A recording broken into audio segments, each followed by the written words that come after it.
Halo sobat semuanya. Bertemu lagi dengan Mimin Alur Donghua. Di sini saya akan menceritakan alur anime Tales of Demons and Gods Season 5 versi novel. Dan mohon maaf jika video dan alur cerita tidak cocok atau tidak nyambung. Karena video yang aku bahas belum tayang episodenya. Terima kasih. Sebelum lanjut ke alur cerita, jangan lupa subscribe, like, and comment. Mata Duan Jian menembakkan sinar merah mekar cahaya, seperti binatang buas memasuki mode mengamuk. Si Kong Hongyu, kamu dan ayahmu memaksa orang tuaku mati dan bahkan memenjarakanku, memaksaku menderita penghinaan yang tak ada habisnya. Hari ini, aku akan membalas dendam dan membunuhmu dan kemudian aku akan menemukan bajongan tua itu, si Kong Yi. Duan Jian melambaikan pedang api hitam di tangannya, dan menebas ke arah si Kong Hongyu. Duan Jian, ibumu tidak tahu malu. Dia merayu orang di luar klan kami. Kematian dianggap memberinya jalan keluar yang mudah. Wanita seperti dia harus ditelanjangi di depan semua anggota keluarga bersayap perak. Si Kong Hongyu berkata dengan kejam, melompat dan menghindari serangannya. Kamu berani menghina ibuku. Aku ingin kau mati. Duan Jian menjadi semakin marah. Pedang api hitam terus menebas si Kong Hongyu. Namun, Duan Jian tidak memiliki teknik pedang. Dia hanya mengayunkan pedangnya secara acak. Si Kong Hongyu tersenyum dalam hatinya. Anda ingin membunuh saya dengan daya tahan yang menyedihkan. Alasan mengapa dia terus menghina Duan Jian adalah untuk mengacaukan pikirannya. Ledakan. Sebuah cacat muncul dalam ayunan pedang Duan Jian, memberikan kesempatan bagi si Kong Hongyu untuk memukul dadanya dengan pedang yang berat.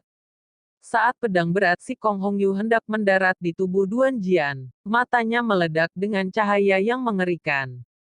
Setelah bertahun-tahun, betapa banyak penghinaan yang telah dideritanya dan dialaminya, menunggu saat pembalasan ini. Bagaimana pikirannya bisa kacau oleh si Kong Hongyu? Meskipun kultivasinya lebih kuat dari si Kong Hongyu, menyingkirkannya mungkin akan membutuhkan pertempuran yang berlarut-larut. Selanjutnya, ini adalah wilayah dari keluarga bersayap perak. Setelah bala bantuan keluarga bersayap perak tiba, mereka akan berada dalam masalah. Dia harus menyelesaikan secepat ini. Oleh karena itu, Duan Jian dengan sengaja menunjukkan kelemahan pada si Kong Hongyu.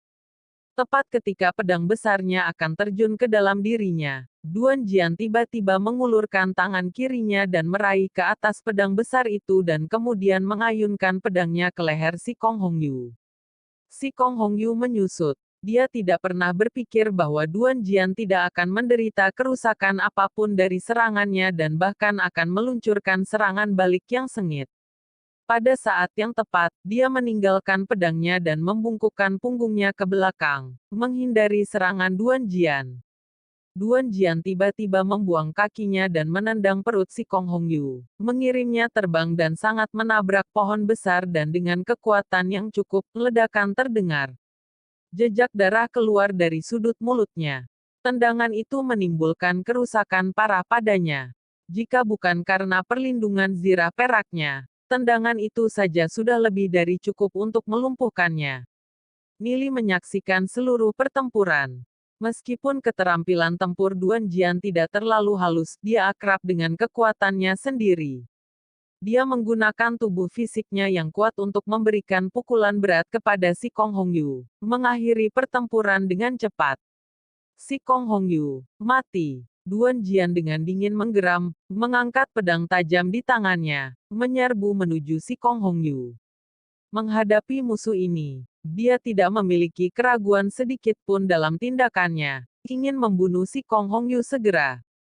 Saat Duan Jian melompat, Nili tiba-tiba merasakan tiga aura menuju Duan Jian. Sinar cahaya dingin melintas di matanya, itu aura dari tiga ahli peringkat emas hitam. Wosh! Pisau terbang Scarlet Flame terbang dari tangan Nili, dan menembak ke arah salah satu bayangan. Dengan kekuatan Nili saat ini, dia hanya bisa mengendalikan salah satu pisau terbang saat ini dan Scarlet Flame adalah salah satu yang paling bisa dia kendalikan. Bang! Bang! Dua energi keras membombardir tubuh Duan Jian, mengirimnya terbang dan memaksanya untuk terhuyung-huyung mundur sebelum dia mampu mempertahankan posisinya. Karena tubuh fisik yang kuat ini, bahkan para ahli peringkat Black Gold tidak bisa langsung membunuh Duan Jian. Pada saat yang hampir bersamaan, pekikan yang menyedihkan datang dari bayang-bayang.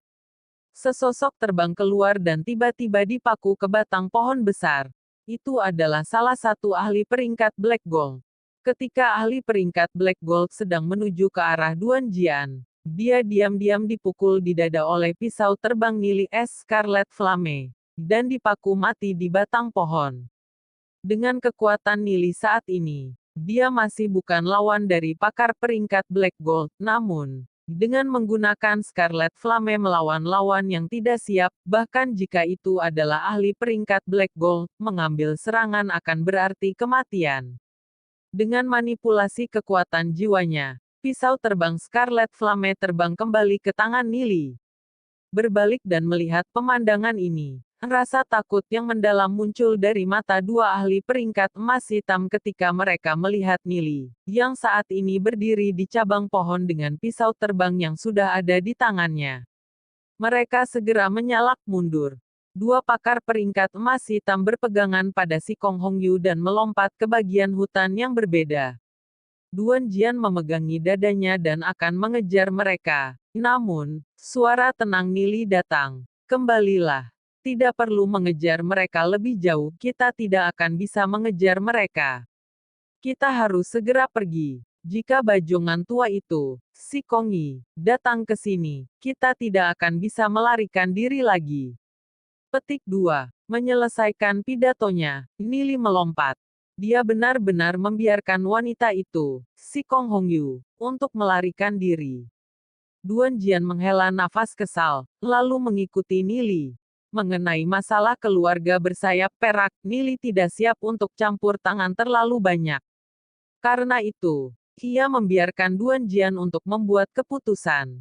Duan Jian membawa perseteruan darah di dalam dirinya. Jika dia tidak mengambilnya secara pribadi, mungkin ada bayangan yang tersisa di hatinya yang akan tidak menguntungkan untuk budidaya masa depannya.